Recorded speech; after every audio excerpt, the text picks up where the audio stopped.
Vadodara live 24/7 માં આપનું સ્વાગત છે। સેવાસી તળાવમાં યુવકનો મૃતદેહ મળી આવતા ચકચાર। સેવાસી આમલી ફળિયામાં રહેતા રમેશ સોલંકી જે ઘરેથી નીકળેલા પરંતુ પરિવારજનો દ્વારા શોધખોળ કરતા યુવકનો મૃતદેહ તળાવમાં તરતો જોવા મળ્યો હતો, જેને લઈને ત્યાંના લોકોએ પોલીસને જાણ કરી હતી। પોલીસને જાણ કરતા ફાયર બ્રિગેડ દ્વારા મૃતદેહને બહાર કાઢીને પોસ્ટમોર્ટમ માટે ગોત્રી GMERS હોસ્પિટલમાં લાવવામાં આવ્યો હતો। યુવકના ઘરેથી નીકળતા CCTV પણ સામે આવ્યા છે। પોલીસે ઘટના સ્થળ પર પહોંચીને તપાસ હાથ ધરી। મારું નામ છે પોલીસ કોન્સ્ટેબલ અરવિંદભાઈ। આજે 8 વાગ્યાના અરસામાં પોલીસ સ્ટેશન ફોન આવેલો અને એમને જણાવેલું કે ભાઈ સેવાસી ગામ છે, ત્યાં તળાવની બાજુમાં એક ડેડ બોડી પડેલી છે। એવો ફોન આવેલો। પોલીસને અમને જાણ કરતાં અમે તાત્કાલિક સેવાસી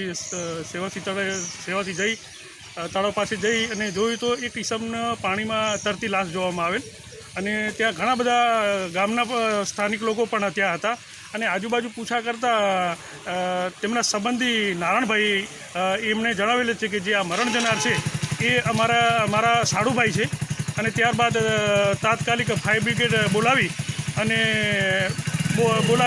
આવતા આ ડેડ બોડીને ફાયર બ્રિગેડ તથા ગામના બધા લોકોથી તળાવમાંથી બહાર કાઢી અને હાલ ડેડ બોડીનું PM કરાવવાનું હોય ગોત્રી હોસ્પિટલ લઈ જવા તજવીજ કરી રહેલ છે।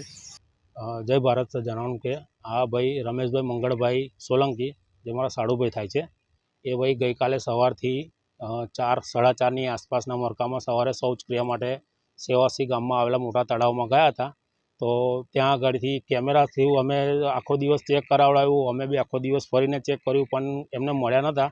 પછી આજે સવારે મને ડાઉટ ગયો કે કદાચ તળાવમાં ગયા હોય તો એ ભાઈનું થોડું મગજથી બી અસ્થિર હતા। તો એ ભાઈને હું જાતે પોતે ત્યાં આગળ તપાસ કરવા ગયો તો ત્યાં આગળ મને ડાઉટ લાગતા મેં એમના ધર્મપત્નીને ત્યાં આગળ બોલાવ્યા હતા કે કપડાં પરથી કદાચ ઓળખાણ થઈ શકે। તો એમના ધર્મપત્નીએ બી કીધું કે કન્ફર્મ એ જ છે। ત્યાર પછી મેં પોતે 100 નંબર પર કોલ કરીને રૂરલ પોલીસ ચોકીમાં જાણ કરી હતી। તો ત્યાં આગળથી પોલીસ અત્યારે રૂરલ પોલીસ એમની કાર્યવાહી કરી રહી છે અને એમને ફાયર બ્રિગેડ ટીમને પણ જાણ કરી હતી। તો ફાયર બ્રિગેડની ટીમના મેમ્બર્સ આવીને ત્યાં આગળથી બોડીને અમને સોંપી હતી। ત્યાં પછી અમે ગોત્રી હોસ્પિટલમાં PM માટે ખસેડ્યા છે અમને। જય ભારત। મારું નામ નારાયણ R. સોલંકી।